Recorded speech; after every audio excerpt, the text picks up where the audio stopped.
নতুন উচ্চতায় পৌঁছেছে পাকিস্তান সৌদি আরব সম্পর্ক। মধ্যপ্রাচ্যের দুই চিরপ্রতিদ্বন্দ্বী ইসরায়েল ও ইরানের সামরিক সংঘাতের পর সৌদির ধ্যান ধারণা পুরোপুরি বদলে যায়। তাই নিজেদের প্রতিরক্ষায় পরমাণু শক্তিধর পাকিস্তানের সঙ্গে গাঁটছড়া বাঁধে সৌদি সরকার। এবার পাকিস্তানের ইতিহাসের সবচেয়ে ক্ষমতাধর সেনাপ্রধান ফিল্ড মার্শাল আসিম মুনিরকে সৌদির সর্বোচ্চ সম্মাননা দিয়েছে রিয়াদ। পাকিস্তানের সেনাবাহিনী সোমবার তথ্য জানিয়েছে। রিয়াদ সফরের মাঝেই পাকিস্তানের সেনাপ্রধানকে এই অনন্য সম্মানে ভূষিত করা হয়।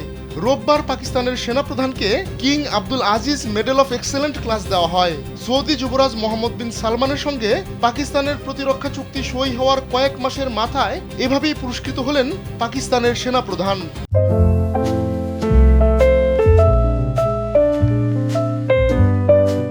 এর আগে ভারতের সঙ্গে 4 দিনের সীমান্ত সংঘাতের পর পাকিস্তানে মুনিরের গুরুত্ব বাড়তে থাকে।